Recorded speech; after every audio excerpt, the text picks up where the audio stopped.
மர்மமான முறையில் மரணமடைந்த நெல்லை கிழக்கு மாவட்ட காங்கிரஸ் நிர்வாகி ஜெயக்குமாருடைய வீட்டில் நெல்லை மாவட்ட எஸ்பி விசாரணையில் ஈடுபட்டுள்ளார். இது பற்றிய கள விவரங்களை அறிவோம். எமது செய்தியாளர் ராமசுந்தரம் இணைகிறார். ராமசுந்தரம், வணக்கம். இப்ப ஜெயக்குமார் வீட்டில் நெல்லை மாவட்ட எஸ்பி விசாரணையில் ஈடுபட்டு வரக்கூடியது தொடர்பான கள விவரங்கள் என்ன? யார் யாரிடமெல்லாம் விசாரணையானது நடைபெற்று வருகிறது? முழு விவரங்கள். நெல்லை மாவட்ட கிழக்கு மாவட்ட காங்கிரஸ் கமிட்டி தலைவர் ஜெயக்குமார் உயிரிழந்த விவகாரம் தொடர்பாக ஏற்கனவே தனிப்படைகள் தீவிரமான விசாரணை மேற்கொண்டு வருகிறது.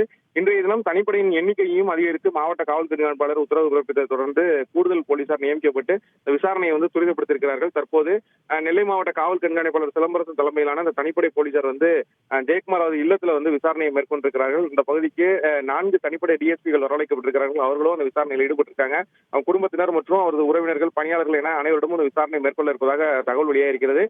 கைதிக நிபுணர்கள், தடய அறிவியல் துறையினரும் இந்த பகுதிக்கு வரவழைக்கப்பட்டிருக்கிறார்கள். அந்த பகுதியில அந்த தடய அறிவியல் சோதனைகளும் தொடர்ந்து நடந்து வருகிறது. பல்வேறு கோணங்கள்ல விசாரணையை அதிகாரிகள் மேற்கொண்டிருக்கிறார்கள். இது ஒரு புறம் நடந்து கொண்டிருக்க, அந்த ஏற்கனவே கைப்பற்றப்பட்ட கடிதத்தின் அடிப்படையிலும் அந்த விசாரணையை அதிகாரிகள் துரிதப்படுத்தியிருக்கிறார்கள்.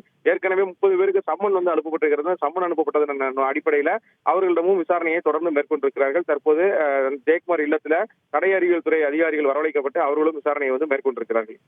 தகவல்களுக்கு நன்றி ராமச்சந்திரன்.